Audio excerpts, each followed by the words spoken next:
Ya nos acompaña aquí en plató Fernando Rodríguez, que es vicepresidente de la Red Europea de Lucha contra la Pobreza y la Exclusión Social aquí en Canarias. ¿Qué tal? Muy buenos días. Muy buenos días. Bueno, señor Rodríguez, ¿esperaban que hubiese una bajada en esos datos?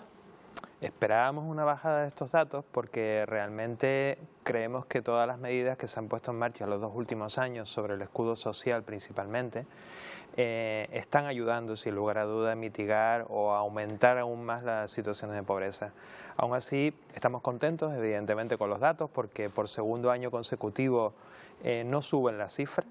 Pero es verdad que la bajada es insuficiente, continúa siendo insuficiente. Una bajada de 1,6 puntos en un año en la tasa de pobreza es un dato considerable a reseñar.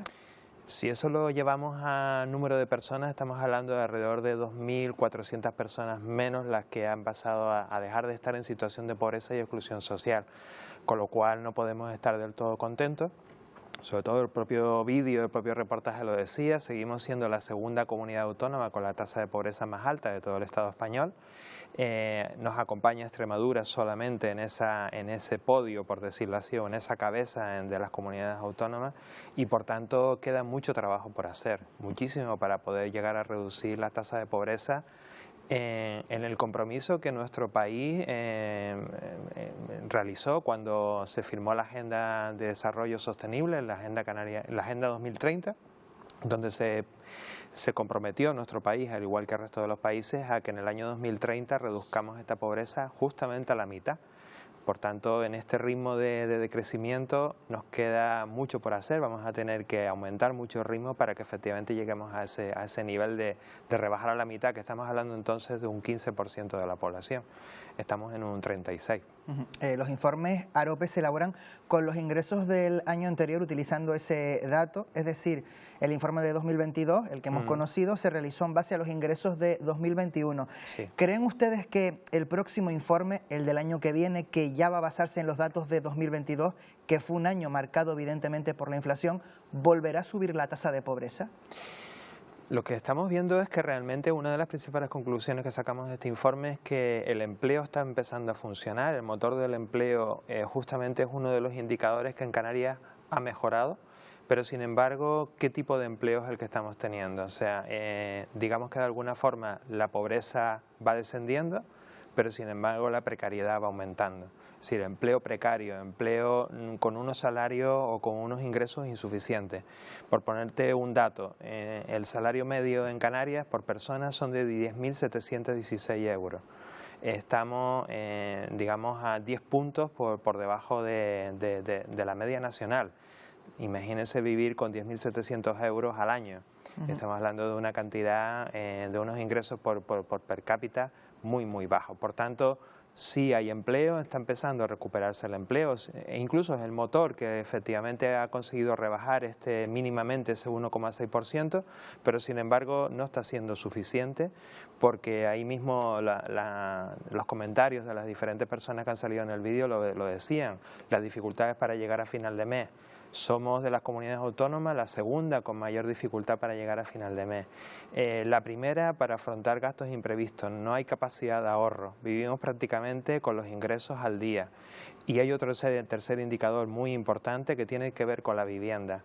Antes, en el reportaje anterior, se hablaba sobre la ley del derecho a la vivienda. Aquí quiero hacer un llamamiento en ese sentido, que por fin tenemos en nuestro país una ley por el derecho a la vivienda, pero efectivamente nos seguimos encontrando cada día con grandes dificultades para afrontar el alquiler o la hipoteca de muchas de nuestras familias en Canarias. Por tanto, creemos que son 3 indicadores que todavía están haciendo que nuestra situación de pobreza en Canarias no mejore lo suficiente. Hay 3 comunidades con ingresos anuales por debajo de Canarias, inferiores, que son Extremadura, Murcia y Andalucía. Sin embargo, en tasa de pobreza y exclusión social, de manera general, somos los segundos, solo por detrás de Extremadura. ¿Cómo se explica esto?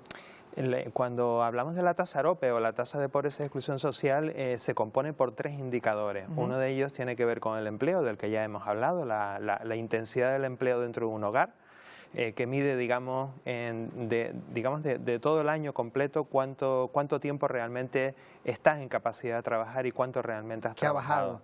Claro. Ese es uno de los primeros indicadores. El segundo es la privación material severa, donde hay 13 componentes, entre ellos lo que hemos hablado, el acceso a la vivienda, todo lo relacionado con pobreza energética, comida saludable, el mantener unas vacaciones al año, etcétera. Digamos, todos esos indicadores que conforman esa privación material severa. Y el tercero es la pobreza en sí, el propio dato de pobreza. Y ahí quiero decir que en el caso de Canarias hemos logrado bajar en privación material severa con respecto al año anterior. También hemos logrado bajar la tasa digamos, hemos mejorado lo relativo al empleo, pero sin embargo en pobreza hemos aumentado en 48.000 personas más. O sea, hemos pasado de un 20 a un 29%. Esto lo que quiere decir que al final el empleo realmente no es lo único que hay que hacer para que realmente las situaciones de pobreza mejoren, o para que las situaciones de pobreza y de exclusión social mejoren. Hay muchos otros indicadores que están influyendo y de hecho cuando se crea la tasa AROPE, precisamente se añade un apellido que es exclusión social, es decir, la pobreza no es solamente una cuestión de no riqueza, no es una cuestión solo económica, sino que hay otros elementos que están influyendo en la pobreza y en la exclusión social, como por ejemplo el poder tener empleo y un empleo en condiciones y con unos salarios dignos. En ese sentido, en Canarias todavía, como bien decías ahora, estamos con unos salarios.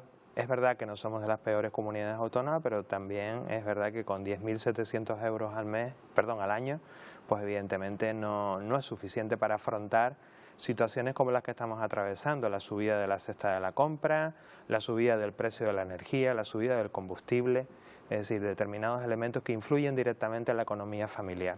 Hablaba hace unos minutos de ese reto de la Agenda 2030, de que la tasa de pobreza en España se reduzca a la mitad, en torno al 15%, y decía usted que queda mucho por hacer, sobre todo hablando de lo nuestro, del caso de Canarias.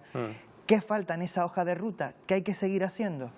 Pues mira, se han iniciado determinadas medidas, es verdad que todo ha sido consecuencia del COVID-19, es verdad que se pusieron en marcha muchísimas medidas a través del escudo social, pero creemos que esas medidas tienen que empezar a ser de carácter estructural, no solamente coyuntural, para atender a la situación de crisis del COVID, sino que digamos que tenemos que empezar a implementarlas ya de forma permanente. Una de ellas muy clara ha sido el ingreso mínimo vital y la futura renta canaria de ciudadanía, un sistema de rentas mínimas que saque de la pobreza severa a aquellos que menos cobran, aquellos que menos ingresos tienen y los sitúen con un salario mínimo imprescindible. Creemos desde la Red Europea de Lucha contra la Pobreza que es una de las principales medidas. Falta mucho por hacer, el ingreso mínimo vital tiene mucho que mejorar. La renta canaria de ciudadanía se acaba de aprobar y es una medida que tiene que empezar a implementarse y desarrollarse. Estamos expectantes para ver si realmente en los próximos 1 o 2 años empiezan a reducirse las tasas de pobreza, pero también hay otras cuestiones como por ejemplo lo que hablábamos antes, las políticas relacionadas con vivienda, el acceso a una vivienda digna, adecuada y sobre todo vivienda asequible, que es lo que realmente muchas familias actualmente no pueden pagar sus rentas de alquiler o sus hipotecas.